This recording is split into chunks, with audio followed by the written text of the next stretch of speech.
There's two basic ways of using the system, either protocols or operation. So operation is the manual way of setting doses, so it gives you full control over both power and the time. The protocols is a software wizard that asks you a series of questions to optimize the dose.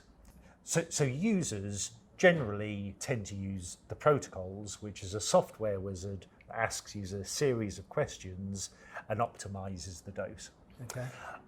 They're built on hundreds of thousands of cases, so they work very well. But you tend to find as clinicians become more proficient at using the system, they tend to have their own particular doses and protocols that they like, so it gives you full manual control as well. But to show you how to use the protocols, we simply select the protocol button, and the XPI and XLI, in this case, will ask you a series of questions to do with the particular patient that we're treating. So it'll ask you about the height, the body type of the patient, critically the skin coloration or the pigmentation of the skin, and finally the chronicity of the injury. And it modifies the dosage depending on all of those inputs. Okay. So if I was... Sorry, yes, with regard to the skin colour, I'm used to using the Fitzpatrick scale. Is that similar on here? Indeed it is. Okay. If for any reason the user's not entirely sure what skin coloration or skin type to use, there's a Fitzpatrick scale guide here. Oh, yeah. If I simply select that, it gives us an overview from very light type 1 skins to dark type 6 skins. I'm used to that, Okay, perfect. To go back to the previous screen, if we look at the bottom, previous, takes us back to where we were. Perfect. So the user can input the details here. Interestingly, depending on the skin coloration that you input, the systems modify the wavelengths so it's as efficient as possible. So if you have darker skin, for example, the system skews the wavelengths towards longer infrared wavelengths, which are more efficient at getting through melanin. That's the idea. Okay. Oh, so it actually adjusts the wavelength, not only the power, because a lot of machines will just simply adjust the amount of energy going in, because obviously darker skin absorbs more energy. This adjusts the wavelength as well. Exactly, to maximize the efficiency. Yeah, that's the idea. Okay.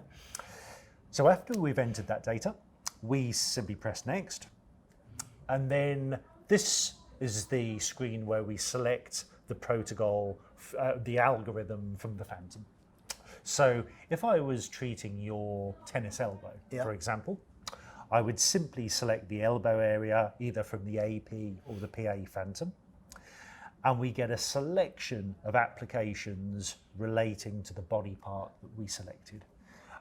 So we have, for example, arthritis, fracture repair, strain, or in this case, epicondylitis is what I want to choose. Perfect. So I simply highlight that, press next, and the system gives us a dose. So actually, in this case, it with the XLI and XPI devices, it auto-detects which treatment head you have on, and it can suggest which is the best one to use. Oh, really? So in this case, it says you have selected the large cone. Is that correct? Yeah. I want to use the large cone because for an elbow, it tends to be quite bony. Yeah. If it's acutely sore, I'll probably treat that off contact. Yeah. So that's the one I want. I'll select yes. And the system gives us a dose. So critically, for that size patient, for that condition, it's suggesting 1192 joules of energy, which we can achieve by 8 watts for 2.5 minutes. So sets it up for you. Yeah. In order to deliver the treatment, if we note the system is in standby. So I need to prep the laser in order to get enough photons to deliver the treatment. In order to do that, I simply press the standby button. So I press that once and wait for the system to indicate to us that it's ready to go. And we know that because we get a solid green ready, and probably more obviously, we can see the aiming beam lights up from the handpiece.